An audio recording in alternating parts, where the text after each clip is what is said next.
If you've found your way here tonight, chances are you're looking to unwind, let go of the day, and maybe learn something fascinating along the way. You're in the perfect place. Tonight, we're gently diving into the mysterious humming engine of your inner world.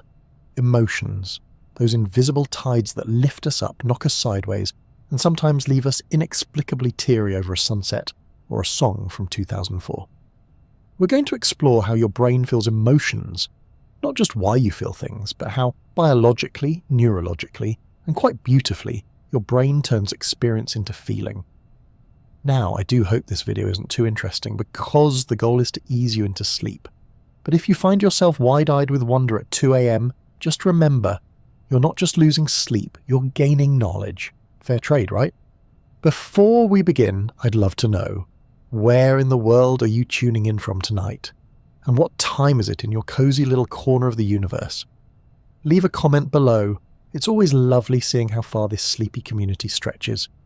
And if you enjoy these soft-spoken science stories, please consider giving this video a like and subscribing to the channel. It's a small gesture that makes a big difference, and it helps keep this corner of calm on the internet glowing just a little longer. Alright, breathe in and out. Let the day drift away, and let's begin our gentle journey into the feeling brain. Imagine a world without emotions, no fear, no joy, no heartbreaks over sad songs or butterflies before a first date. Just data processing. Like a computer politely answering emails but never feeling a thing. Thankfully, that's not how our brains work. Instead, we're equipped with a rich and ancient system that helps us feel our way through life. Emotions aren't just fleeting moods or dramatic outbursts, they're biological signals, honed over millions of years, that helped our ancestors survive and connect. In fact, emotions might just be one of evolution's cleverest inventions. Long before humans had language or civilization, or even a solid pair of shoes, we had feelings. Early animals needed a way to react quickly to danger, seek out rewards, bond with others, and avoid repeating bad experiences. Emotion stepped in as the original behavioral compass. When a creature felt fear, it fled. When it felt pleasure, it repeated whatever caused it. No need for philosophical reflection, just action. These basic emotional reactions gave species a survival edge, and over time those emotional systems became more nuanced, especially in social animals like us. At the heart of this emotional evolution is the brain, specifically a group of structures often called the limbic system. Nestled deep within your skull, the limbic system is like a backstage crew, quietly managing the show while the spotlight shines on your conscious thoughts. And while the brain is often romanticized as the seat of logic and reason, it turns out we owe much of our daily behavior to this more primitive emotional machinery. One of the star performers in this emotional ensemble is the amygdala. This almond-shaped cluster of neurons has been around for a long, long time, over 500 million years in some form. In early life forms, it evolved to scan for threats. Is that rustle in the bushes a breeze, or dinner, or worse, something that thinks you're dinner? The amygdala doesn't wait around to ponder the options. It springs into action, activating fear responses that increase your chances of making a fast getaway. It's the part of your brain that lights up when you hear a sudden loud noise or spot a spider crawling a little too close for comfort. But emotion isn't just about survival. It's also about connection. Many animals evolved to live in groups, and emotions became crucial social tools. A dog lowering its ears, a chimpanzee grooming its friend, a human baby crying.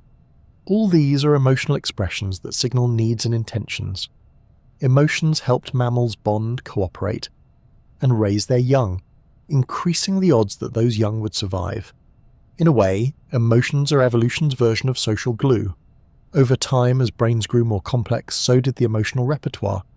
A lizard might feel fear and aggression, a dog can feel joy and shame, or something suspiciously like it. But humans, we've developed an entire emotional kaleidoscope: envy, awe, nostalgia, embarrassment, longing, contentment, even that oddly specific anxiety you feel after sending a risky text. Our prefrontal cortex, the front part of the brain that handles decision-making and self-awareness, helps layer emotions with meaning, memory, and culture. That's why a simple melody can move you to tears, or why a scent can transport you back to your grandmother's kitchen in an instant. Of course, we're not the only creatures with emotional lives. Elephants have been observed mourning their dead. Dolphins seem to play and even tease one another. Rats will press levers to save their trapped companions. These behaviors suggest that complex feelings aren't exclusive to humans. They are part of a broader evolutionary strategy among intelligent social animals. The more emotionally sophisticated a species, the better it can navigate its group dynamics. In evolutionary terms, feelings are a feature, not a bug.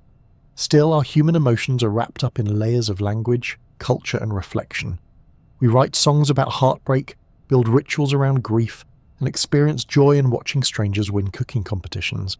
This added complexity can be both a gift and a challenge. While basic emotions like fear and pleasure are relatively universal, many emotional experiences are shaped by our upbringing, beliefs, and even the stories we tell ourselves. But beneath it all, beneath the drama and poetry and social etiquette, is a biological truth. Emotions begin in the body. They are physiological events. When you feel something, it's not just in your mind.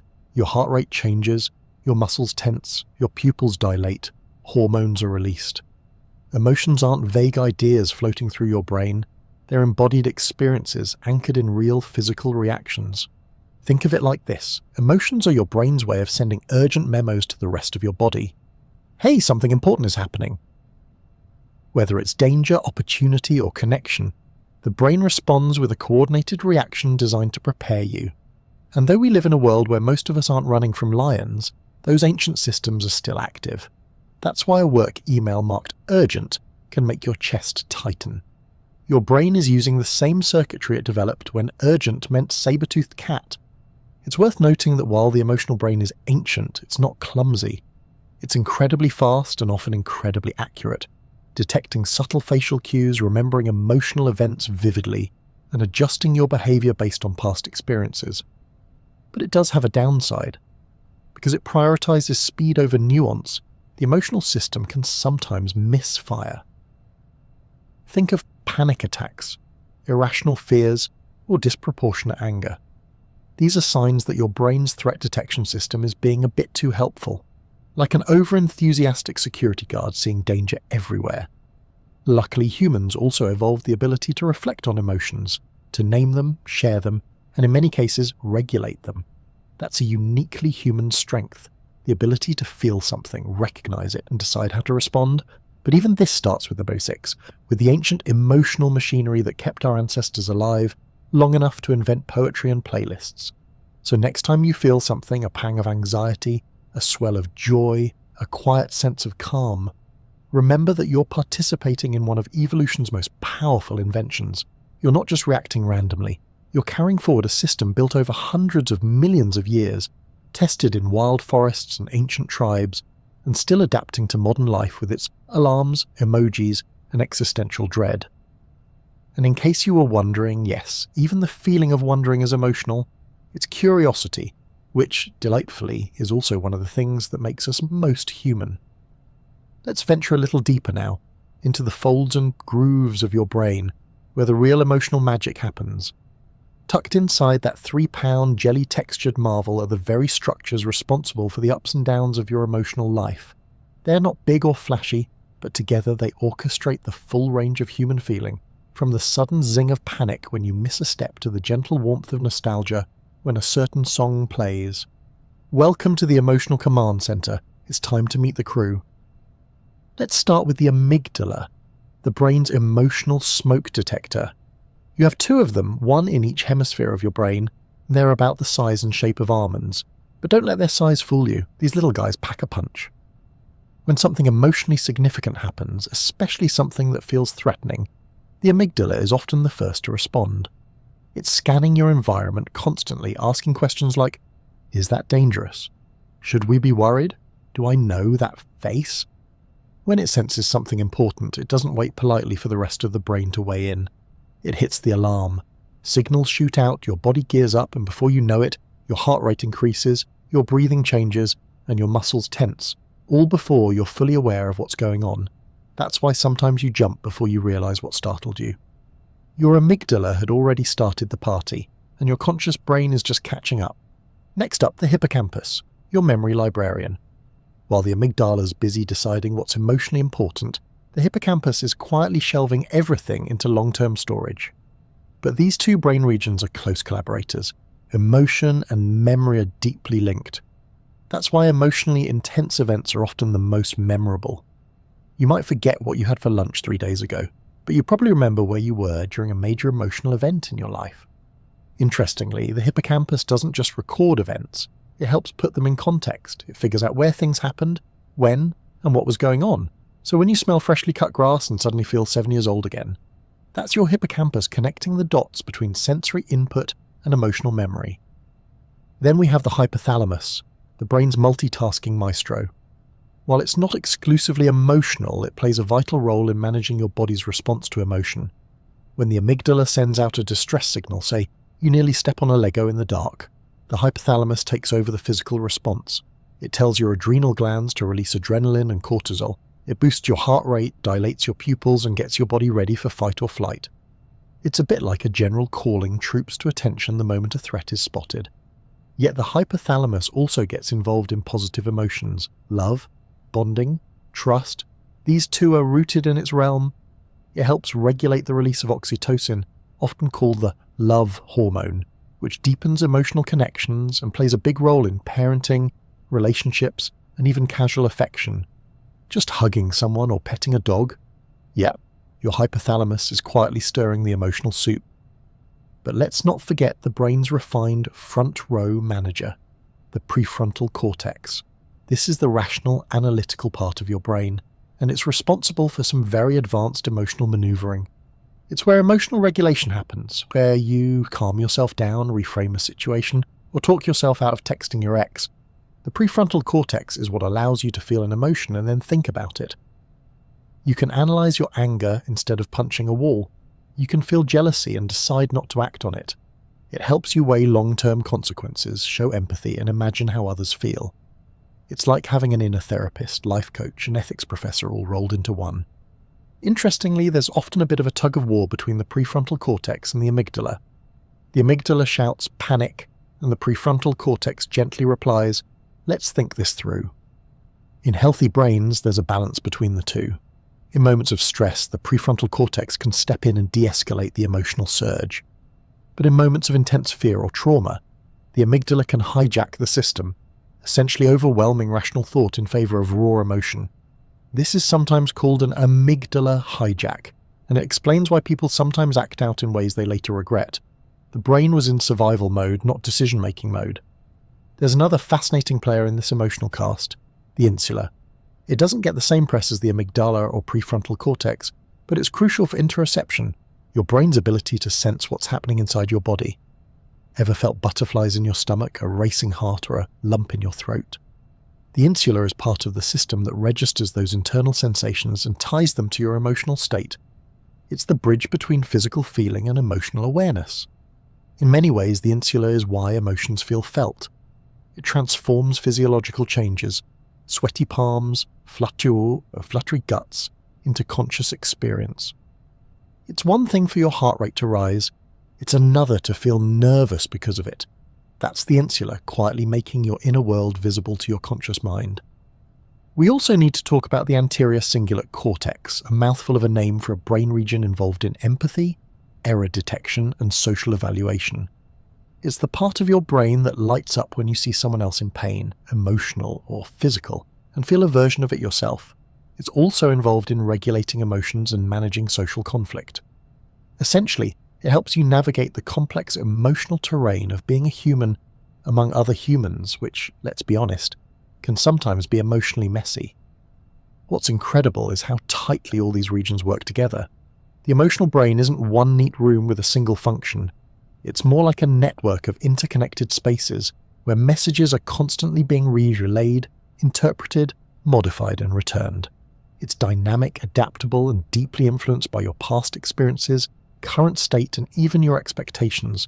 And while this system is generally efficient, it's not flawless. Emotional misfires happen. Sometimes your amygdala reacts too strongly. Sometimes your prefrontal cortex is too tired to manage a flood of feelings. Sometimes your hippocampus over-associates a past trauma with a present moment. These aren't signs of weakness. They're signs of a system doing its best under complex conditions. In fact, part of emotional intelligence is learning how to listen to these signals, how to recognize when your brain is reacting based on old fears or assumptions, and how to bring your rational self gently into the conversation. It's a bit like being both the rider and the horse, balancing instinct and control, so the next time you feel overwhelmed, euphoric, anxious, or just a little off, remember, it's not just you being dramatic, it's your amygdala, hypothalamus, insula, hippocampus, and prefrontal cortex all talking to each other, trying to help you understand your world and respond to it. You're not broken. You're beautifully complex, and somehow, despite the chaos, it all works. You can feel fear and still move forward. You can feel love and know it's more than just chemicals. You can cry at a movie you've seen 5 times and still be surprised by how real it feels. That's your emotional brain, primitive and poetic, ancient and astonishing, quietly working while you live, laugh, cry, and occasionally eat ice cream for dinner, which, by the way, your emotional brain fully supports. Picture this. You're walking through a quiet park, birds chirping, a breeze brushing your face. Suddenly a dog barks loudly behind you, your heart leaps, your shoulders tense, and for a split second, you're convinced something terrible is about to happen. Then, nothing. Just a fluffy Labrador chasing a tennis ball. You exhale, laugh at yourself a little, and keep walking. But what just happened in your brain? Welcome to the emotional chain reaction, how something as simple as a bark becomes a full-body, heart-racing experience. Emotions may feel like clouds floating through your mind, but they're actually grounded in complex sequences of biological events. Like dominoes falling, one signal triggers another, weaving a momentary thread of experience that we come to recognize as a feeling. Let's walk through the steps of how emotions arise, starting with the spark. A stimulus. This could be anything, an image, a sound, a memory, a thought. Maybe it's a text message from someone you weren't expecting. Maybe it's a smell that reminds you of a person you miss. Whatever it is, the brain takes it in through the senses, sight, sound, touch, taste, smell, and starts processing. And it does this fast. We're talking milliseconds. The first stop is your brain's sensory relay station, the thalamus. Think of the thalamus like a roundabout in a busy city. All sensory traffic comes here first, and it decides where everything should go. If the input is emotionally charged, or potentially threatening, it quickly diverts it to the amygdala. That's the emotional shortcut. Your brain doesn't wait for full comprehension to decide if something might be dangerous. If it looks, sounds, or smells even vaguely alarming, the thalamus sends an express package to the amygdala just in case. This is why you can react before you know exactly what you're reacting to. It's a protective measure. The amygdala gets that rapid input, makes a snap judgment, and, if it deems the situation worthy of alarm, hits the big red button, activate, fight, flight, or freeze. Meanwhile, the same information also takes a slower, more scenic route to the sensory cortex, the part of the brain that handles detailed analysis. This is where you figure out, oh, that bark wasn't a bear, it was a dog. This route takes slightly longer, but it's more accurate.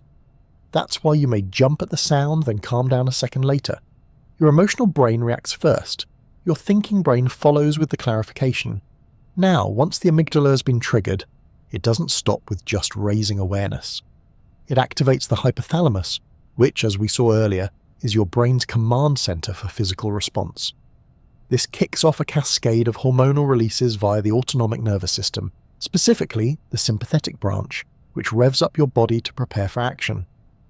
Your adrenal glands release adrenaline and cortisol. Your heart starts pumping faster to deliver more oxygen, your muscles tense, your pupils dilate to take in more information. Even your digestion slows down, because who needs to process lunch when your brain thinks you're about to wrestle a wolf?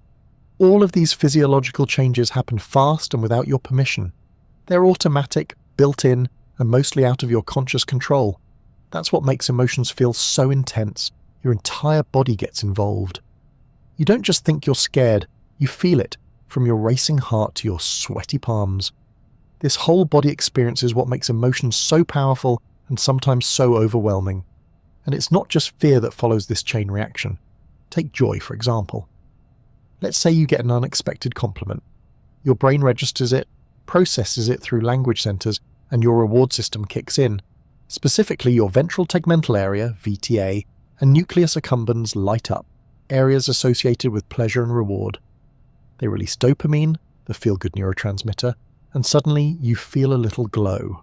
Your shoulders relax, maybe you smile, maybe your heart does a little happy flutter. All of that came from just a few kind words. Incredible, right? But it's not always external triggers that start the chain. Sometimes it's internal, a thought, a memory, an expectation. The brain isn't just a passive recipient of the world. It's constantly simulating possibilities, revisiting the past, imagining the future. A single thought, like, what if I embarrass myself, can set off the same emotional cascade as an actual embarrassing moment. Your body doesn't always know the difference between imagination and reality. If the brain believes a situation is emotionally charged, the body reacts accordingly. This is especially true for anxiety, where imagined scenarios, often worst-case ones, provoke real physiological responses. The brain paints a vivid picture, and the emotional system obliges with sweaty palms and a tight chest, even though nothing is happening right now. This is part of why managing thoughts can help manage emotions, because those thoughts are stimuli in the emotional loop. Now here's where things get even more fascinating. Once the emotion is in full swing, another part of the brain kicks in to interpret and label it. This is often referred to as emotional appraisal. The prefrontal cortex evaluates the situation. Am I scared because there's real danger, or because I'm remembering something from the past? It compares current input with past experiences stored in the hippocampus, allowing you to put things into context. This interpretation stage is crucial. Two people might have the exact same physical response, elevated heart rate, fluttery stomach, but label it completely differently. One might say, I'm excited, while the other says, I'm anxious. The body doesn't always distinguish between emotional states. The meaning you assign to those signals, that's what shapes your experience of the emotion. Here's an odd but insightful experiment. Researchers have asked participants to reframe anxiety as excitement. Just by labeling the sensation differently, people performed better in stressful tasks like public speaking. The body's arousal was the same, but the emotional story changed. Your brain listens to the words you use to describe your feelings. Say it's fear and it will act like fear. Say it's excitement, and the brain might shift into anticipation instead. Once the emotion has been processed, labeled, and felt, the brain begins to wind it down. The parasympathetic nervous system, the body's calming division, steps in. It slows the heart, returns breathing to normal, and tells the digestive system it's safe to resume its duties. You return to baseline. This balance between activation and recovery is essential. A healthy emotional system is not one that never gets upset, but one that knows how to return to calm. That's why practices like deep breathing, mindfulness, and meditation can be so powerful. They don't erase emotions, but they activate the parasympathetic system and help your brain step off the emotional roller coaster. Essentially, they're a gentle reminder to your body that it's okay to relax, that the bark was just a dog, not a bear. One last piece of the puzzle. Emotions don't just influence your body and thoughts, they also shape your behavior. Fear might make you withdraw. Joy might lead you to connect. Sadness may slow you down, encouraging reflection. These behavioral tendencies are part of the emotional chain. They are how your brain translates feelings into action. And these actions in turn create new stimuli. You hug someone and feel comforted. You lash out and feel regret. The emotional chain doesn't end with a feeling. It loops. It feeds into your future responses, shaping who you are and how you relate to the world. Over time, patterns form. We call them emotional habits, tendencies, even personality traits. But at their core, they're all built from these same building blocks. Perception, reaction, interpretation, and regulation. Emotions are not random or chaotic. They are exquisitely coordinated processes, honed by evolution and refined by experience. They are your brain's way of helping you survive, connect, decide, and remember. And the next time you feel something, anything, just know there's a whole orchestra of brain structures, chemicals, and circuits playing in perfect, if occasionally dramatic harmony to bring that feeling to life. Let's talk chemistry, but don't worry, there won't be a quiz at the end. The only beaker involved here is the one in your head, gently bubbling with neurotransmitters and hormones every time you feel something. Emotions, for all their poetry and mystery, are deeply chemical. Your moods, reactions, even the inexplicable urge to cry during certain commercials, these all have molecular fingerprints. To really understand how the brain feels emotions, we need to meet the cast of chemical messengers working behind the scenes. These are the molecules that turn neural signals into sensations, thoughts into feelings and small triggers into full-blown emotional experiences. Some of them soothe, some excite, and some do a bit of both depending on where they go and how much is released. So grab a metaphorical lab coat. We're about to meet the molecular MVPs of your emotional brain. First up, the most famous and misunderstood dopamine. Dopamine is often referred to as the pleasure chemical, but that's a bit of an oversimplification. It's less about pleasure itself and more about anticipation.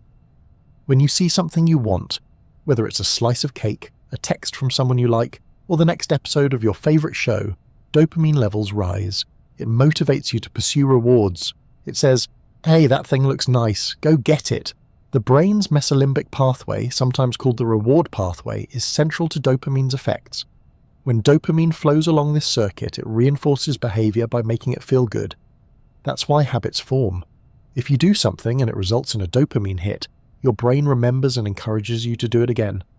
But dopamine isn't just about indulgence. It plays a role in learning, attention, and goal-directed behavior. Too little dopamine and motivation drops. You may feel flat, indifferent, or sluggish. Too much, and things can tip into impulsivity, risk-taking, or even addiction. Dopamine is a master of momentum. It drives you forward, and it feels good when you're getting somewhere. Next, let's talk about serotonin, the brain's mood stabilizer. Serotonin is a bit quieter than dopamine. It's not about chase and reward, but rather about overall contentment. When serotonin levels are balanced, you're more likely to feel calm, stable, and emotionally steady. When they're low, things can get wobbly. You might feel anxious, irritable, or depressed.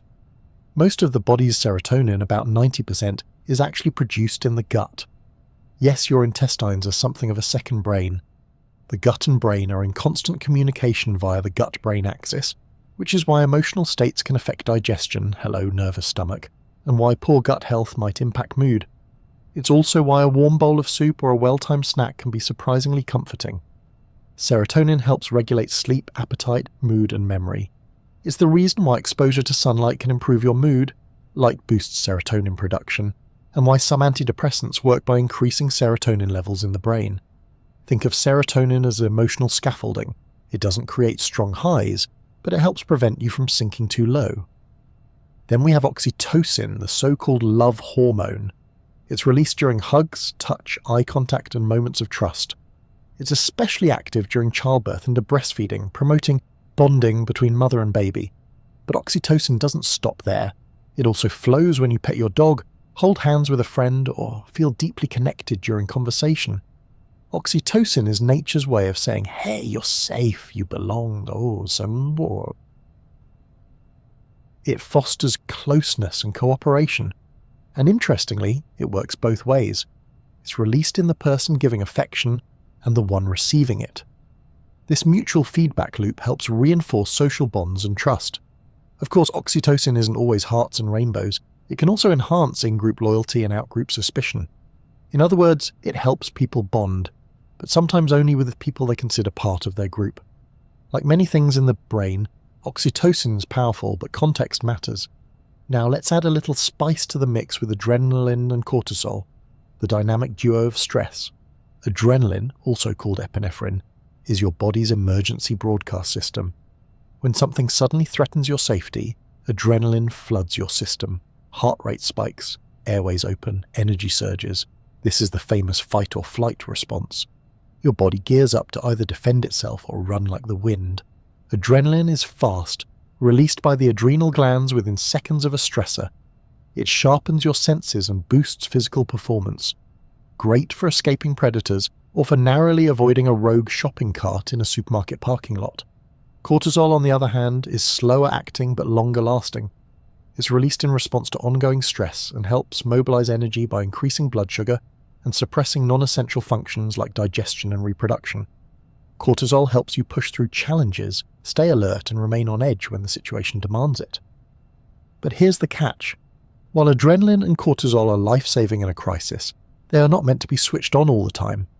Chronic stress, commuting, work emails, general existential dread can lead to persistently high cortisol levels, which are linked to anxiety, insomnia, weight gain, and weakened immunity. Your brain evolved to handle saber-toothed tigers, not non-stop notifications. That's why relaxation, sleep, and social connection are essential, not optional, For emotional balance, they allow your body to shift back into parasympathetic mode, where healing, digestion, and calm can resume. Another interesting player is endorphins, the body's natural painkillers. They're released during exercise, laughter, and even spicy food consumption. Endorphins bind to the brain's opioid receptors, reducing pain and creating a mild euphoria. They are part of the reason why a good workout, a belly laugh, or a long cry can leave you feeling better afterwards. Then there's GABA, gamma-aminobutyric acid, the brain's primary inhibitory neurotransmitter. GABA is like the emotional brake pedal. It calms the nervous system, reduces overactivity, and helps with relaxation. Medications for anxiety like benzodiazepines work by increasing GABA activity in the brain. Naturally boosting GABA through deep breathing, yoga, or soothing music can help quiet racing thoughts and promote a sense of ease. And finally, we have glutamate, the brain's primary excitatory neurotransmitter. It's essential for learning and memory, but can become problematic when levels are too high. In cases of trauma or chronic stress, excess glutamate can lead to excitotoxicity, essentially overstimulating and damaging neurons. Balance, as always, is key. Each of these chemicals has its own distinct role, but emotions rarely rely on just one. They are the result of complex combinations, with different regions of the brain responding in unique ways depending on the situation, your personal history, and even your genetic makeup. One person's joy might involve a huge burst of dopamine, and others might lean more on oxytocin. The emotional experience is universal, but the recipe is personal. And while we can't fully control these chemical messengers, we can influence them. Sleep, diet, exercise, sunlight, connection, all of these affect your brain chemistry. Even small things like listening to music or spending time in nature can shift the emotional tone of your day. You don't need to micromanage your molecules, but knowing they're there can be reassuring. Your feelings aren't random. They're the echo of a beautifully choreographed internal dance. So the next time you find yourself overwhelmed with joy, frustration, or anything in between, remember, you're not being irrational. You're being thoroughly chemically human. Your brain is running its recipe, blending just the right or sometimes slightly chaotic mix of neurotransmitters and hormones to help you experience the world. It's messy, it's beautiful, and it's all happening in the tiniest of spaces, millions of times a day, so you can laugh, cry, hope, ache, and love, all because of chemistry. Fear gets a bad rap. It's often portrayed as the enemy, something to be conquered, pushed down, or ignored. But in reality, fear is one of your brain's most ancient and loyal allies. It's been keeping you alive for millions of years, sounding the internal alarm whenever something even vaguely threatening approaches. And while modern life has fewer tigers and more traffic jams, the fear system in your brain is still ticking along, ready to help you react, protect, and sometimes dramatically leap away from a shadow that turned out to be your own coat on a chair. Let's take a closer look at how fear works, what triggers it, what it feels like, and how your brain decides when it's time to go full meerkat mode. The moment you perceive something as a threat, your brain springs into action, fast. The process begins with the thalamus, that central relay station we met earlier, which processes incoming sensory information. It quickly passes the data to the amygdala, which, in the case of fear, acts like a high-strung security guard. The amygdala doesn't wait for full information, it responds to patterns. A sudden movement, a loud bang, an unfamiliar face in a dark alley. These are red flags, and the amygdala is not in the business of subtlety. Once it's been triggered, the amygdala does two things simultaneously. It notifies the hypothalamus, which kicks off the classic fight or flight response, and it starts flagging other areas of the brain that danger might be afoot. The hypothalamus sends signals through the sympathetic nervous system, and your adrenal glands release a rush of adrenaline. Your heart rate spikes, blood is redirected to your muscles, your pupils dilate, and your body becomes a finely tuned escape machine. All this happens in milliseconds. You feel your body shifting before you consciously register what's going on. Your brain is prioritizing speed over accuracy, because in evolutionary terms, it's better to jump at a harmless sound than hesitate when real danger is near. This response is universal. It's hardwired. From the tiniest field mouse to a fully grown human adult, fear works in much the same way.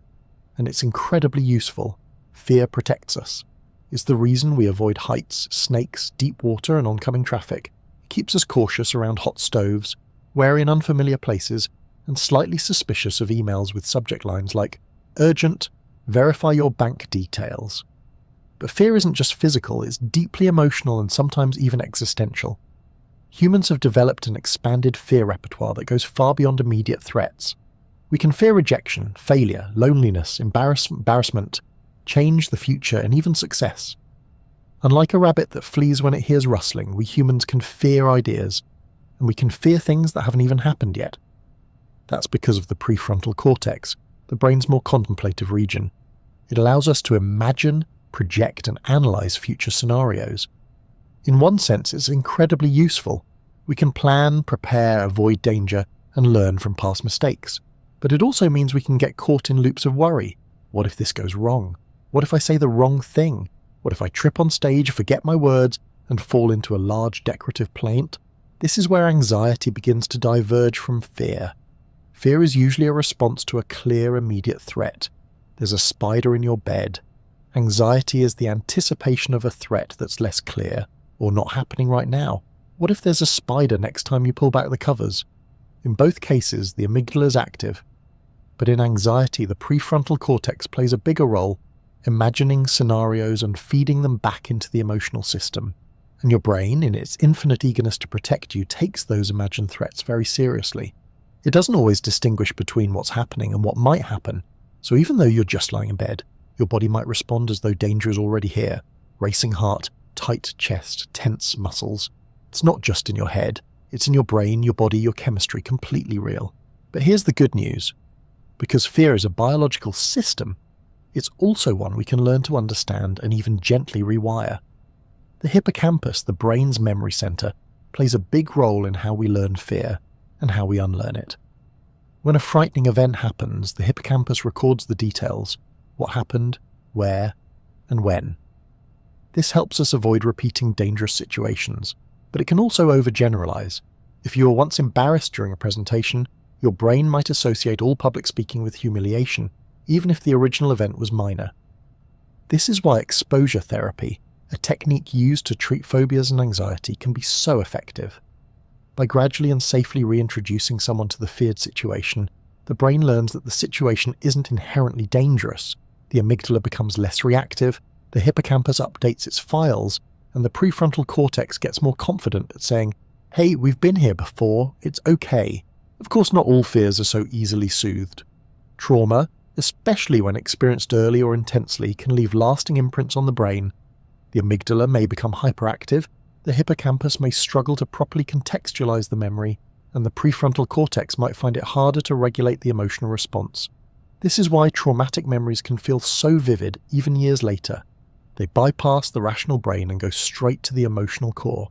Still, even in these cases, the brain retains its remarkable ability to adapt. Through therapy, support, mindfulness, and safe environments, the fear response can be reshaped. The brain is plastic, meaning it can change. It can learn to differentiate between then and now, between real threat and remembered fear. It takes time and often help, but it's possible. Fear isn't just a private experience either. It's deeply social. We're wired to pick up on others' fear. If someone next to you suddenly gasps or tenses up, your own amygdala becomes alert, even if you don't know what's wrong. This emotional contagion is part of our survival toolkit. If the herd bolts, it's safest to run first and ask questions later. This sensitivity to others' fears is especially strong in children, who often learn what's dangerous by watching how adults react. If a parent screams at the sight of a spider, the child's brain takes note. Spider equals terror. That lesson can stick. Even if the child never personally had a bad spider encounter, our fear responses are shaped not just by experience, but by observation, culture, and storytelling. Interestingly, fear isn't always unpleasant. Some people actively seek it out: roller coasters, horror films, haunted houses. Why? Because in the right context, fear becomes thrilling. You get the adrenaline rush, the heightened senses, the burst of energy, but without real danger. Your prefrontal cortex is still online, reminding you that you're safe, that this is just a simulation.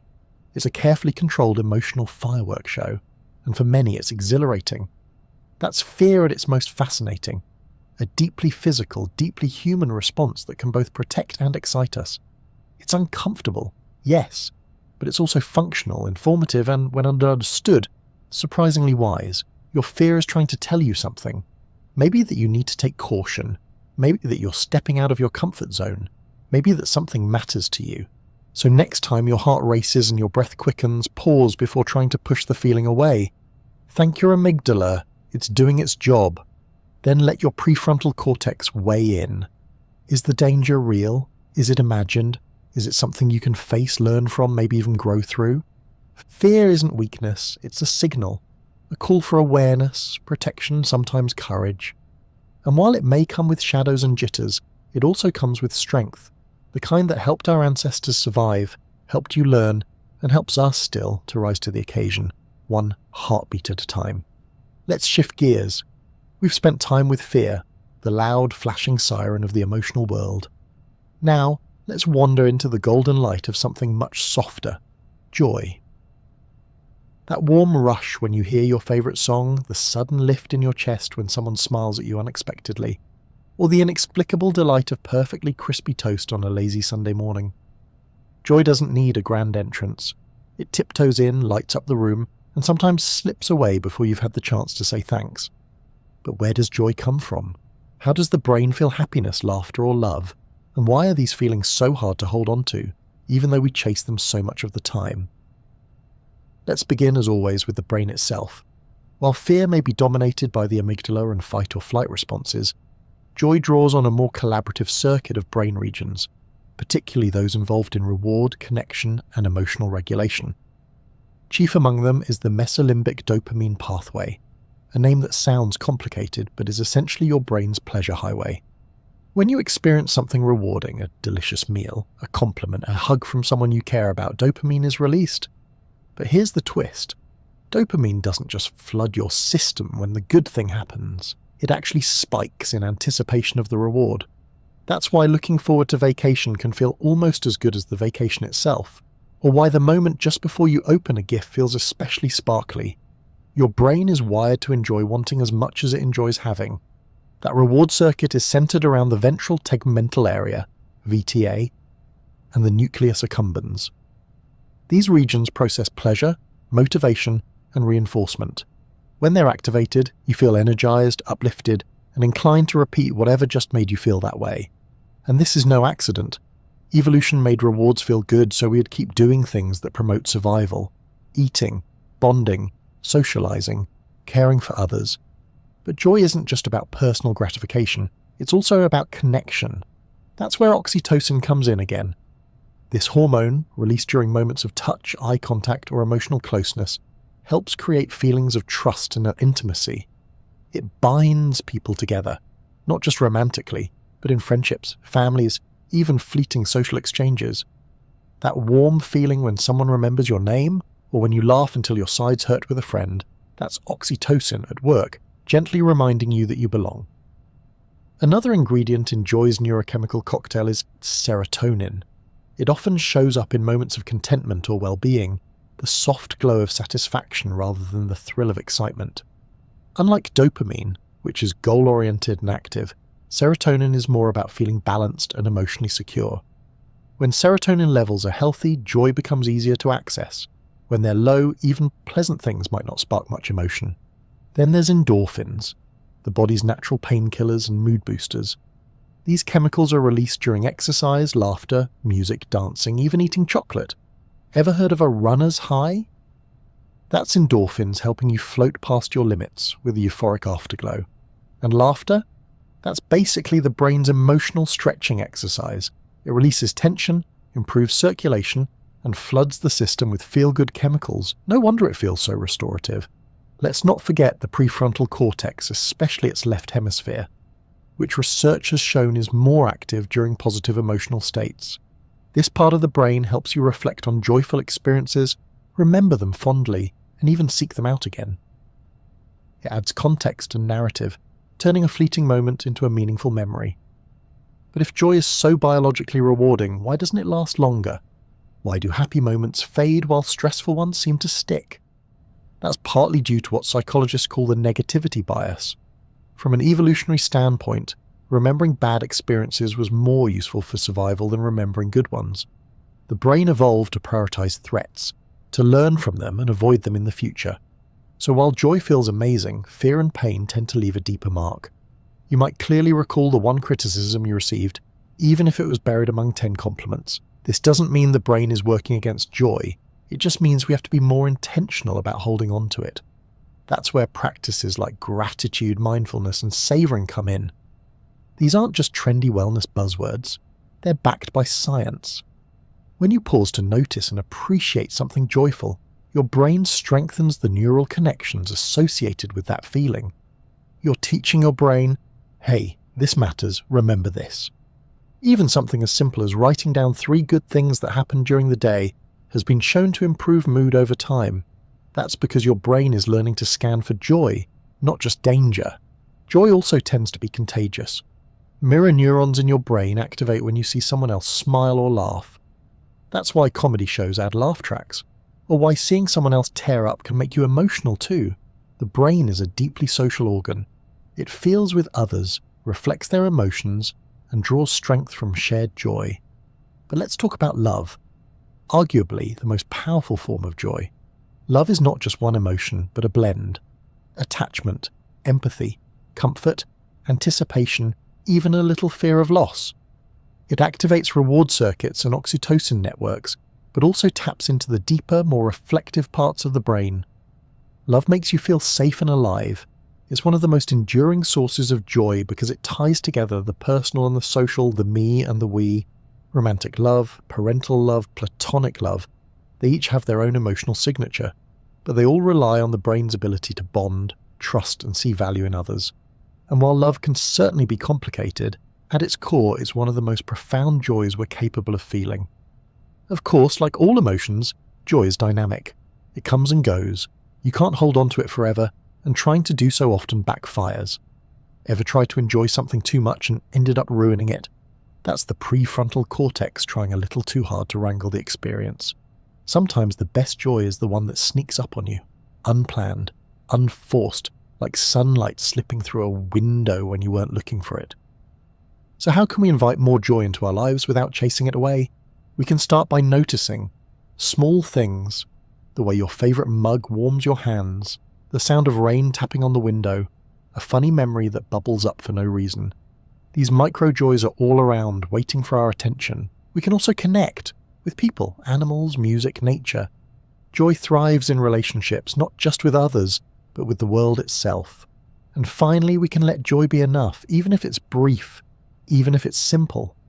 You don't need a perfect day to feel good. Sometimes a good cup of tea and a few deep breaths will do the trick. In a world that often emphasizes striving, achieving, and fixing, joy reminds us of something gentler. You don't have to earn your feelings. Your brain is wired to feel joy, to laugh, to love, to light up in moments of connection. It's not a luxury, it's part of being human. So the next time you feel that little spark, whether it's from a joke, a song, a cuddle, or a quiet moment all to yourself, don't rush past it. Let it linger. Smile back and give your beautiful, complex brain a silent thank you for knowing exactly how to feel it. Sadness doesn't have the razzle-dazzle of joy or the urgent pulse of fear. It doesn't come screaming into the room with fanfare. Instead, it tends to arrive quietly, like a grey sky settling over a familiar landscape. It's the emotion we often try to avoid, brush aside or apologize for, as if its presence is a personal failure. But sadness is not weakness. It's not an error. In many ways, it's one of our brain's most honest responses to loss, disappointment, or change. And while it might not feel helpful in the moment, sadness has an important role to play. It slows us down. It encourages reflection. It signals to others that we need support. In fact, from the perspective of your brain, sadness is not a problem to fix, but a message to understand. Let's begin by looking at what happens in the brain during sadness. Unlike the fast, reactive circuitry of fear, sadness engages a broader, slower, and more complex network. This includes areas involved in memory, self-awareness, and social understanding. A key player here is the subgenual anterior cingulate cortex, a region that helps regulate emotional responses and is strongly associated with mood. It's often overactive in people experiencing depression and tends to quiet down when mood improves. This region connects with other important parts of the emotional brain. The amygdala, which we know from fear processing, is also involved in sadness, though its role is a bit more contemplative here. It helps detect emotional salience, how important or meaningful something feels. In sadness, it tends to work alongside the hippocampus, linking emotional responses to memory. And that's part of what makes sadness so heavy. It's often rooted in loss, whether real or imagined. It can be the loss of a person, a dream, a relationship, a stage of life. The hippocampus remembers what was. The prefrontal cortex recognizes that it's gone. The amygdala feels the sting of that realization. Together, they create that aching blend of memory, meaning, and yearning. Interestingly, sadness isn't just about what happened. It's also shaped by how we think about what happened. That's where rumination comes in. Rumination is the tendency to mentally replay painful experiences over and over, looking for reasons, alternate outcomes, or deeper meaning. It's a hallmark of sadness and can be both helpful and harmful. In small doses, reflecting on what went wrong can lead to growth and insight. Your brain is trying to learn to make sense of things, but if left unchecked, rumination can become a loop, pulling you deeper into emotional quicksand. The default mode network, a set of interconnected brain regions active during self-referential thought, tends to light up during these periods of deep reflection. It's the network involved when you're not focused on the outside world, but instead mulling over your own thoughts, memories, and identity. And yes, this network can be poetic. It's part of why sadness often makes us reflective, artistic, or philosophical. Some of the world's greatest art, music, and literature have sprung from this mental space. But the same network, when overactive, can contribute to emotional stuckness. The key is in how we relate to our sadness. Do we sit with it gently? Or do we wrestle it, judge it, or try to run from it? Let's not forget the physical side of sadness. Like all emotions, sadness is not just a mental state. It's a full-body experience. It's the lump in your throat, the heaviness in your limbs, the tightness in your chest. These sensations come from the brain sending signals through the autonomic nervous system, specifically the parasympathetic branch, which slows things down. Heart rate drops, breathing becomes shallow, energy declines. Your body is mirroring your emotional need for withdrawal and rest. This physiological slowing may have had evolutionary value.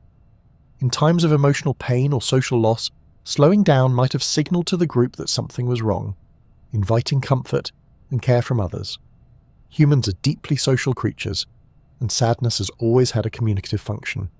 A bowed head, a quiet voice, tears, these are subtle signals that can draw others closer if we let them. Speaking of tears, let's take a moment to appreciate them. Humans are the only species that cry emotional tears. Yes, other animals shed tears for lubrication or irritation, but only humans weep for emotional reasons. These tears are chemically different from reflex tears. They contain stress hormones and natural painkillers like lutein and enkephalin. Some researchers believe crying helps regulate emotion and even signals vulnerability in a way that strengthens social bonds. So crying doesn't mean you're falling apart, it means your brain and body are working together to process something meaningful. Think of it as emotional release through plumbing. Sadness, especially when shared, often leads to connection. That might sound strange. How could something that feels isolating lead to closeness? But when we allow others to see our sadness, we open the door for empathy. Mirror neurons, which activate when we observe someone else's emotions, help us feel what others feel. When you see someone else cry, your brain quietly echoes their sorrow. It's a neurological basis for compassion. This empathy doesn't just comfort the person who's sad, it helps the person offering support too. Acts of kindness and emotional care light up reward centers in the brain. They release oxytocin, lower cortisol, and promote a sense of belonging. In a way, sadness is a deeply communal emotion. It reminds us that we're wired to care for one another. Of course, when sadness becomes chronic or begins to interfere with daily life, it might shift into depression, a condition that involves altered activity in several brain regions, including the prefrontal cortex, hippocampus, and cingulate cortex. Depression can dull emotions, distort thinking, and sap energy. It's not just being sad for a long time, it's a complex neurological state that deserves care, understanding, and often treatment. But ordinary sadness, the kind that comes and goes, tied to the ebb and flow of life, is natural and necessary. It slows us down when we need rest. It teaches us to appreciate joy by contrast. It fosters empathy. It helps us process loss and recalibrate our priorities.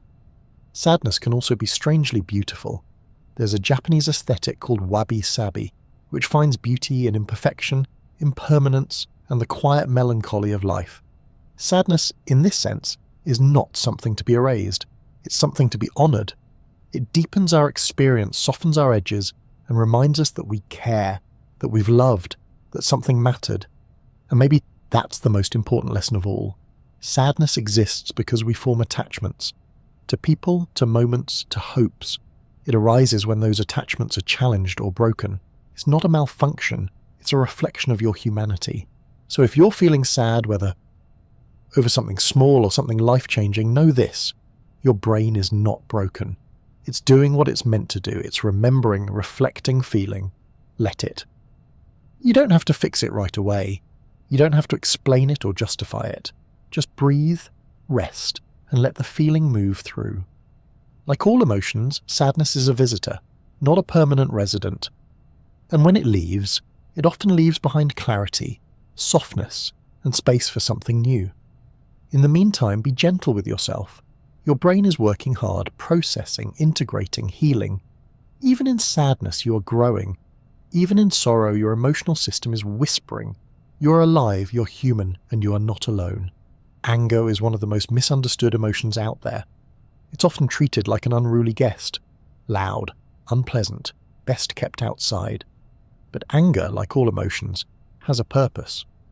It's not just a sudden burst of irritation when someone cuts you off in traffic or leaves dishes in the sink for the third day in a row. Beneath the heat and sharp edges, anger is a response to injustice, frustration, or a perceived violation of boundaries. Is your brain's way of saying something's not right and it needs to change. Let's start with what happens in the brain when anger flares. As with other emotional reactions, it begins with a stimulus, something that your brain evaluates as unfair, threatening, or obstructive. This could be a comment that stings, a goal that's blocked, or a situation that feels deeply wrong. Once that trigger is detected, the brain's ancient alarm system kicks in. Enter the amygdala, our trusty danger detector. While we often associate the amygdala with fear, it's just as active in anger. In fact, anger and fear often emerge from the same basic process, the brain sensing a threat. The difference is in the response.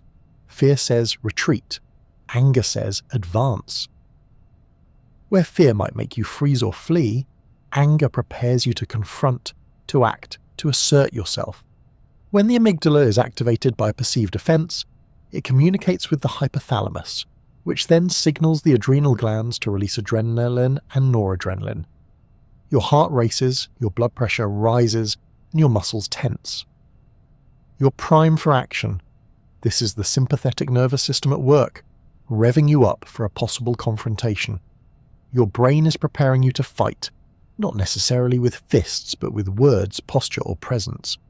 Meanwhile, your prefrontal cortex, the region responsible for reasoning and self-control, is receiving the emotional information.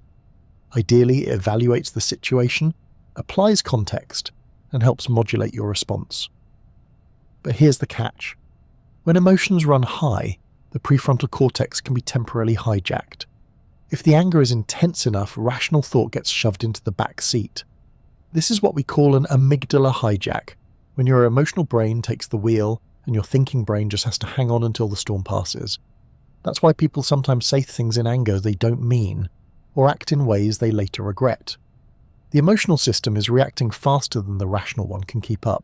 But this doesn't make anger irrational, it just means it's fast. And like all quick reactions, it sometimes needs a moment before it can be understood and integrated. Now, not all anger is explosive. There's the slow burn kind, the quiet seething that brews when someone repeatedly crosses your boundaries, or when you feel chronically overlooked or dismissed. This type of anger is often more cognitive, involving prolonged engagement with the prefrontal cortex. You might replay a frustrating conversation over and over in your head, build a case in your mind, or fantasize about saying what you really think. While this can be emotionally exhausting, it's also a sign that your brain is trying to process unresolved conflict or unmet needs. Anger also activates the insula, a brain region involved in processing bodily sensations and internal awareness. That tight feeling in your chest, the heat in your face, the clenching of your jaw, that's the insula translating your body's stress response into conscious experience. You're not just angry, you feel angry.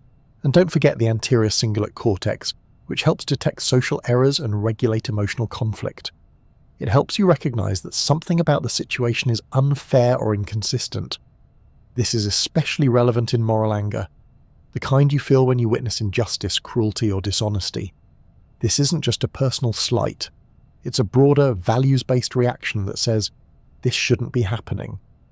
In fact, some of the most important social movements in history have been powered by righteous anger. Civil rights, labor rights, climate justice, all of these are born from a refusal to accept injustice.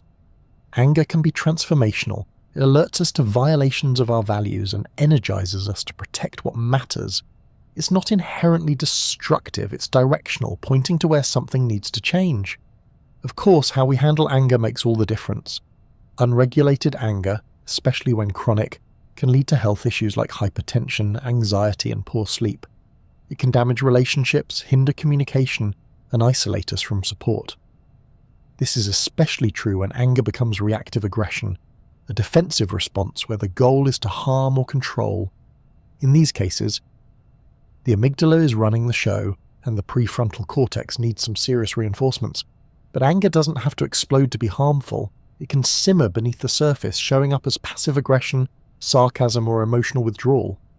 These expressions are quieter but still corrosive. They reflect a disconnection between feeling and communication, a kind of emotional static that interferes with clarity and connection. So what can we do when anger shows up, red-faced, breathless, and insistent? First, we pause.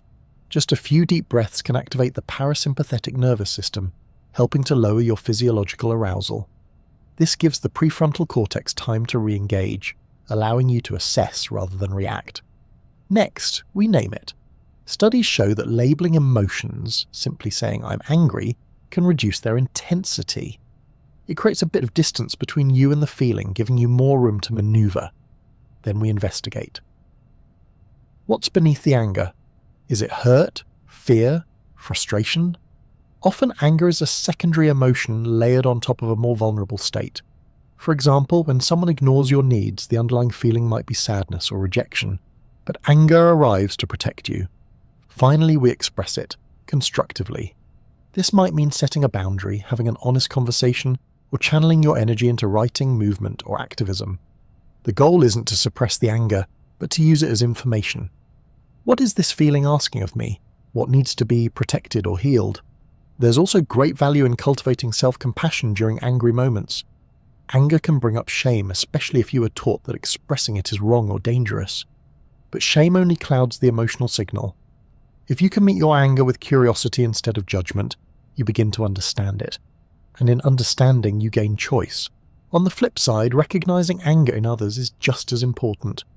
When someone lashes out, they're not necessarily trying to hurt you. They may be overwhelmed, unheard, or scared. That doesn't excuse harmful behavior, but it adds a layer of empathy. Anger, after all, is often a cry for help in disguise. Over time, learning to navigate anger builds what psychologists call emotional granularity, the ability to distinguish between emotional states with nuance. Instead of just angry, you might feel irritated, annoyed, resentful, indignant, frustrated, or enraged. Each of these has a slightly different tone, trigger, and message. The more precisely you can identify your feelings, the more skillfully you can respond to them. In the end, anger is not the villain of the emotional world. It's a spotlight, illuminating where something needs attention, whether it's an unmet need, a crossed boundary, or an injustice that can no longer be ignored. It's not about losing control, it's about regaining it with clarity, compassion, and courage. So the next time anger rises up, hot, loud, and undeniable, pause and listen, not just to the feeling, but to the why beneath it. Your brain isn't malfunctioning, it's responding to a challenge, and while the message may arrive with a roar, it's often carrying something worth hearing. Sometimes the loudest emotions have the most important truths hidden in their echoes. Memory is a strange and slippery thing. One moment, you can barely recall what you had for lunch yesterday. The next, a single scent or melody yanks you back in time so vividly, it's as if you've stepped into a memory with your whole body. And while we often think of memory as a cognitive process, dates, names, facts neatly filed away, it's also deeply emotional. In fact, some of our most enduring memories are not tied to logic or repetition, but to feeling. Welcome to the emotional archive, your brain's rich, sometimes chaotic vault of experiences stamped with meaning and shaped by emotion. To understand how emotions influence memory, we need to return to two key players in the brain, the amygdala and the hippocampus. These two structures sit near each other in the limbic system and often work as a team. The hippocampus is your memory's librarian. It catalogues information, what happened, where, when.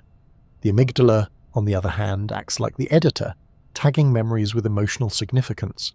It asks, was this important, dangerous, joyful, painful? If so, it marks the memory for long-term storage. This is why emotionally charged events tend to be remembered more vividly than emotionally neutral ones. Psychologists call these flashbulb memories, those highly detailed snapshots from emotionally intense moments. Where were you when you heard shocking news? How did you feel when you fell in love? These memories often come with sensory richness. The colour of the sky, the texture of the room, the exact words someone said. The amygdala boosts the encoding of these memories by influencing the release of stress hormones, particularly adrenaline and cortisol. When you're emotionally aroused, these hormones interact with the hippocampus to enhance memory consolidation. In essence, your brain decides, this mattered, don't forget it. But this comes with a twist. While emotional memories are often stronger, they're not always more accurate. In fact, intense emotion can lead to distorted memories. You might remember the general feeling of an event with absolute clarity but misremember key details. What someone wore, what was said, who was there. Emotion enhances the sense of vividness, but it doesn't guarantee factual precision. That's because the brain prioritizes salience over exactness. It wants to remember the impact, not necessarily the spreadsheet of events. This can lead to some fascinating phenomena. People might argue over shared memories, each one convinced their version is true. You said this. No, I didn't. Often both people are drawing from emotionally charged memories shaped by their individual experiences. The memory isn't a recording, it's a reconstruction. And emotion is one of its most powerful sculptors. Interestingly, different emotions influence memory in different ways. Fear, for example, can sharpen the memory of specific details, like the face of someone threatening or the layout of an environment where danger occurred. This has obvious evolutionary advantages. If you almost get trampled by a stampede, it's helpful to remember exactly where the danger came from. Sadness, on the other hand, tends to promote analytical and detailed memory processing. When you're sad, your brain slows down and zooms in. This may explain why people sometimes ruminate, revisiting events over and over in an attempt to understand them. While this can deepen insight, it can also reinforce emotional pain if done excessively. Then there's joy, which tends to promote a more global memory style. Rather than fixating on details, joyful memories often come in waves. Feelings, impressions, a golden haze. You might not recall the specifics of your favourite birthday party, but you remember the warmth, the laughter, the sense of being cared for. Joy encourages a big-picture view. And what about nostalgia, that bittersweet blend of longing and sweetness, often triggered by music, smells, or old photos? Neuroscience suggests that nostalgia involves both the hippocampus and the prefrontal cortex, along with the brain's reward system. It's a hybrid emotion, part memory, part meaning-making. It helps us feel connected to our past selves, offering continuity and comfort. That's why nostalgic memories often surface during times of stress or transition. They're your brain's way of grounding you, reminding you who you've been and what you've loved. Of course, not all emotional memories are welcome. Trauma creates memories that are often intrusive, persistent, and difficult to integrate. In traumatic memory, the amygdala goes into overdrive, while the hippocampus may partially shut down. This can lead to fragmented or poorly contextualized memories, images, sounds, or bodily sensations that resurface without a clear narrative. In PTSD, these emotional fragments can return involuntarily, triggered by cues that the person might not even be consciously aware of. A smell, a sound, or a phrase can open the floodgates. Because the memory wasn't fully processed at the time, it remains vivid and raw, as if it just happened. Therapy approaches like EMDR, eye movement desensitization and reprocessing, and trauma-focused CBT aim to help people reprocess and recontextualize these memories, allowing the brain to file them in a more manageable way. Memory and emotion also influence each other in the present. The mood you're in now can bias the memories you recall. This is called mood-congruent memory. When you're feeling low, you're more likely to remember past disappointments. When you're feeling cheerful, you recall happy moments more easily. Your emotional state acts like a filter, colouring the memories that come to mind. This can be a bit of a trap during low moods. Your brain retrieves negative memories which reinforce your current feelings, which then retrieve more negative memories. But the reverse is also true. Shifting your focus even briefly toward positive memories can help lighten your mood and create an upward spiral. So what can we do with all this information? If memory is shaped by emotion, and emotions are shaped by experience, then it makes sense to tend carefully to the stories we tell ourselves. Not to rewrite the past, but to remember it with kindness, balance, and context. You can't control what happens, but you can choose how you revisit it. Practices like journaling, storytelling, and even photography can help consolidate positive emotional memories. When you write about a meaningful moment, your brain re-engages with the experience, strengthening the neural pathways that support it. When you tell someone a happy story, you're reinforcing not just the facts, but the feelings. And when you look at a photograph that brings you joy, you're not just remembering the scene, you're reactivating the neural pattern of that emotion. There's also great value in creating new emotional memories, moments that don't need to be spectacular, just meaningful. A walk with a friend, a quiet afternoon with a book, cooking a favourite meal. These everyday pleasures, when savoured and repeated, become the raw material of well-being. They may not be flashbulb moments, but over time they form a tapestry of calm and contentment. Because in the end, your emotional memory is not just a personal archive, it's your inner autobiography. It shapes how you see yourself, how you relate to others, and how you imagine your future.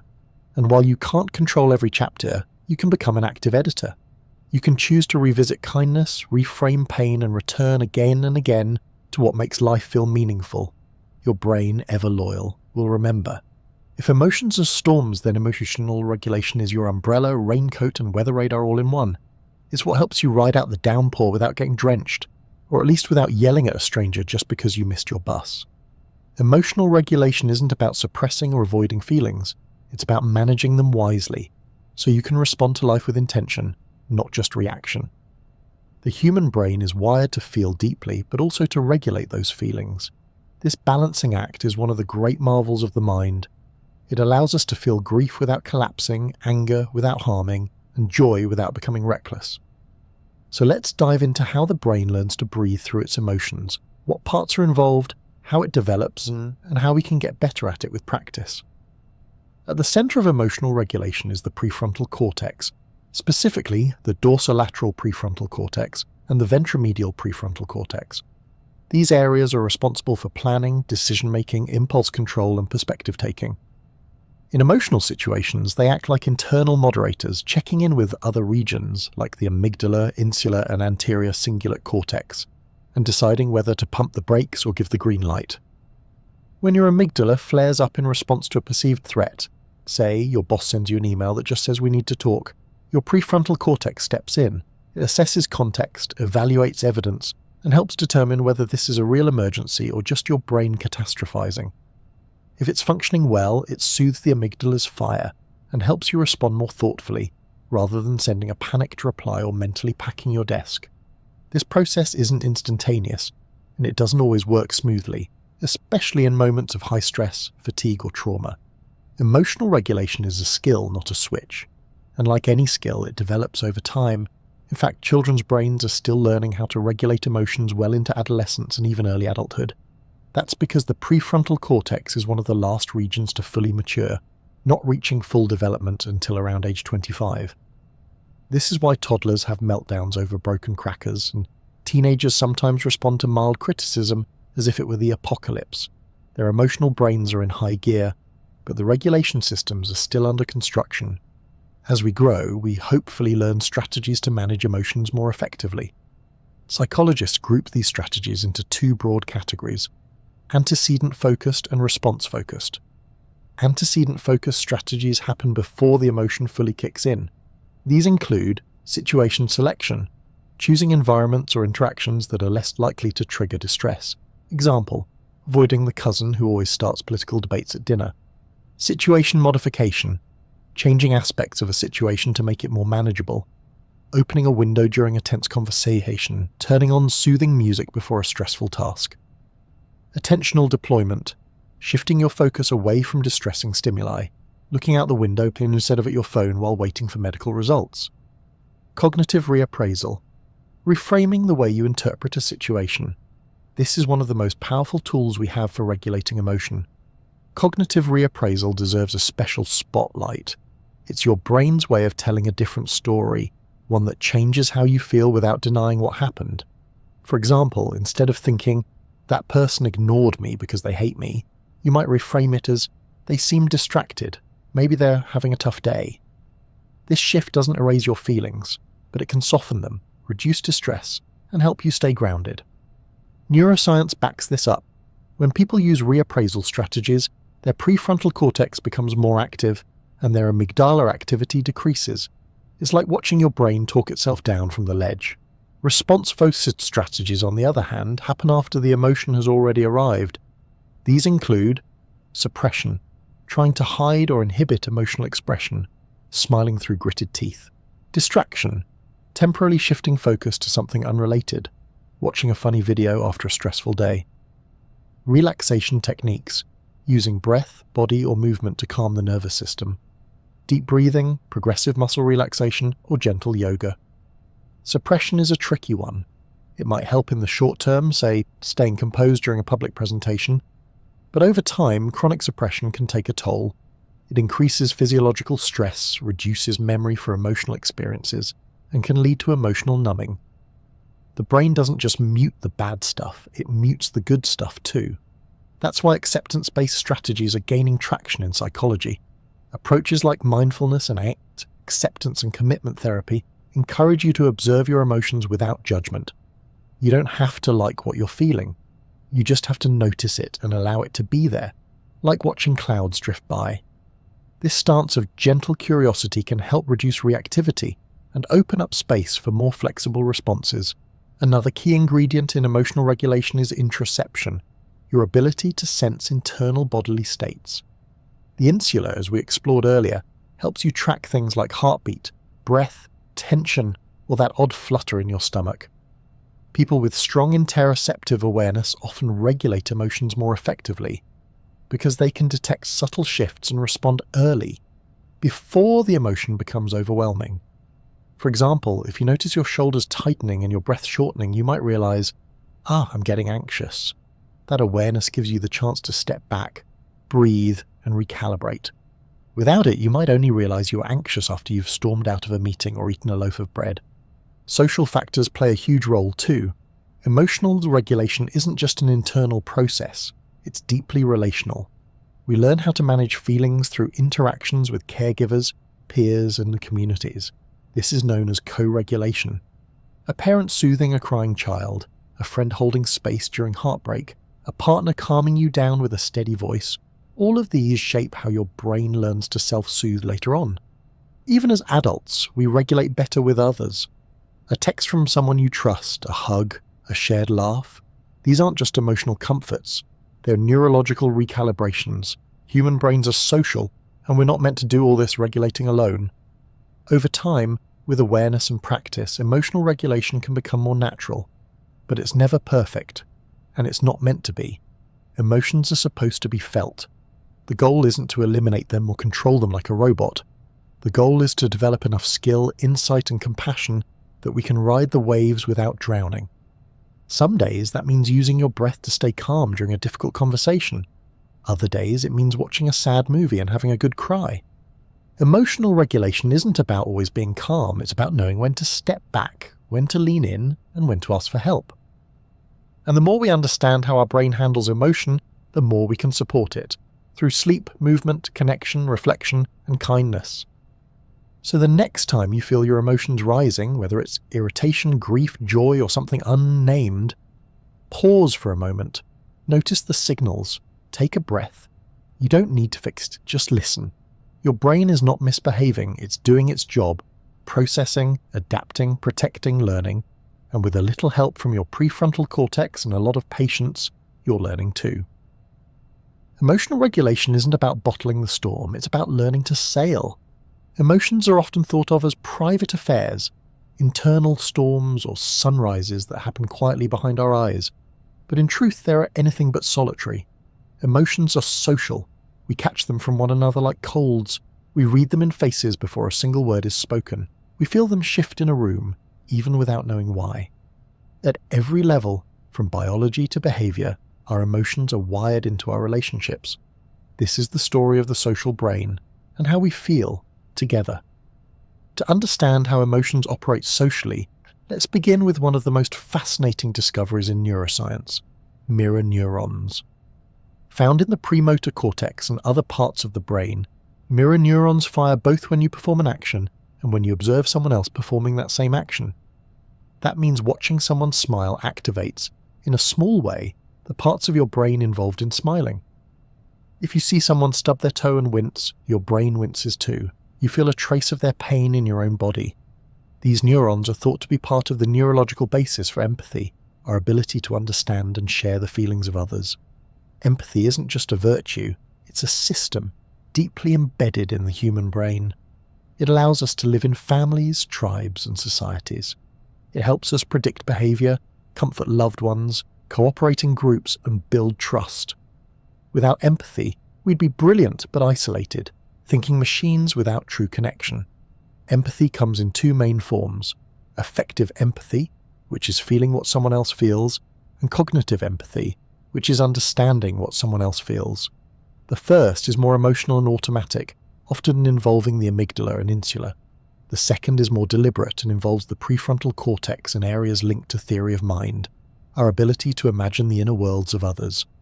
This capacity to read other minds is one of the reasons humans are so socially adept.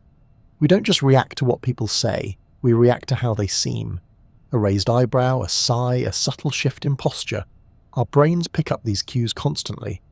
The fusiform face area in the temporal lobe specializes in recognizing faces, and it can detect micro-expressions in milliseconds. That's why someone can tell you they're fine, but your gut knows better. And it's not just facial expressions. Emotional signals travel through tone of voice, body language, and even smell. Subtle chemical signals called chemosignals, yes, emotional pheromones, can be detected by others.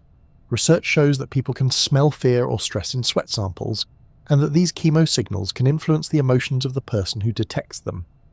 Your brain, it turns out, is an emotional sponge, soaking up cues from others and adjusting your state accordingly. This emotional echo is called emotional contagion, and it's everywhere. Spend time with someone who's anxious, and you might start feeling tense yourself. Sit near a laughing group, and even if you don't get the joke, you may find yourself smiling. Emotions ripple through groups like sound waves, subtle, invisible, powerful. In workplaces, schools, families, and even public transportation, the moods of those around us shape our own. This effect is even stronger in close relationships. In couples, emotional states can become synchronized. If one partner is anxious or irritable, the other often begins to feel the same way, not necessarily because they share the same concern, but because their nervous systems are attuned to each other. The same is true for parents and children. A stressed parent can pass that tension to their child without a word being spoken. Conversely, a calm caregiver can help regulate a child's emotions simply through tone, touch, and presence. This process is called co-regulation, and it begins early. Babies can't regulate their emotions on their own. They cry, flail, fuss, and rely on adults to soothe them. Over time, through thousands of comforting interactions, a child's brain builds its own regulation skills. But even as adults, we still benefit from co-regulation. That's why a hug from the right person can lower your heart rate, or why hearing a friend's voice can make you breathe easier. Emotion is not just felt, it's transferred. That's why leaders can lift or sink the emotional tone of a room, why a smile from a stranger can change your whole day, why music with its rhythms and crescendos can unite a crowd of strangers into a single pulsing wave of feeling. Even shared experiences amplify emotion. Watching a movie in a crowded theatre often feels more intense than watching it alone.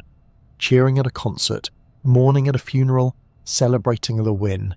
These are not just emotional moments, but emotional synchronizations. your brain aligns with others, a process known as neural entrainment, where people's brainwaves and physiological states sync up during shared activities. Language also plays a crucial role in social emotion. We don't just feel, we tell each other what we feel, and in doing so, we shape one another's emotional landscapes. When you express your frustration, relief, excitement, or grief, you're inviting someone else into your experience. That act of sharing helps make sense of emotion, and it builds intimacy. Emotional vocabulary gives form to our inner world, allowing us to navigate it together. That's why cultures vary not just in how they express emotion, but in which emotions are emphasized. Some cultures value emotional restraint, others celebrate open expression. Some languages have emotional words that don't exist in English, like the Portuguese word saudade, which captures a deep nostalgic longing, or the Japanese amae, which describes the comfort of being dependent on someone's love. These cultural frameworks shape not only how we express emotions, but how we experience them. In collectivist cultures, for instance, emotions are often evaluated in terms of how they affect the group. In individualistic cultures, the focus might be more on personal authenticity. Your emotional life is not just personal, it's social, linguistic, and cultural. There's also a darker side to social emotion: shame, guilt, embarrassment, and envy. Emotions that exist largely because we care how others see us. These are deeply social signals. Shame tells us we've violated a group norm. Guilt says we've harmed someone else. Embarrassment smooths over minor social mistakes. Envy arises when we compare ourselves to others and come up lacking. These emotions may be uncomfortable, but they help maintain social order. They encourage accountability, empathy, and reflection. On the brighter side, pride, gratitude, and compassion are also inherently social. Pride arises when we're seen doing well. Gratitude binds us to those who support us. Compassion motivates us to ease others' pain. These emotions remind us that we are interconnected, that our well-being is linked with the well-being of others. So what does all this mean in everyday life? It means that your emotional state doesn't belong to you alone. It's part of a larger network. Your relationships, your community, your culture. The way you accept, manage, and share your feelings affects others, and their emotional worlds shape you in return. It also means that cultivating emotional awareness isn't just about self-help, it's about relational health. When you understand your own emotions, you're better able to respond to others with sensitivity and insight. You become a better friend, partner, parent, colleague, and when you learn to tune into the emotional signals of others, when you listen not just to their words but to their tone, expression, and posture, you start to see the hidden conversations beneath the surface. The ones that really matter. In a world that often feels divided and distracted, emotion is a kind of universal language, a pulse that connects us. Beneath the noise of opinion and identity, there's a shared architecture, a brain that feels, mirrors, resonates. So the next time someone laughs, cries, sighs, or glows in your presence, remember, your brain is listening, it's responding. It's reaching across the gap to say, I see you, I feel that too. And in that moment, without needing permission or translation, we become beautifully, unmistakably human, together.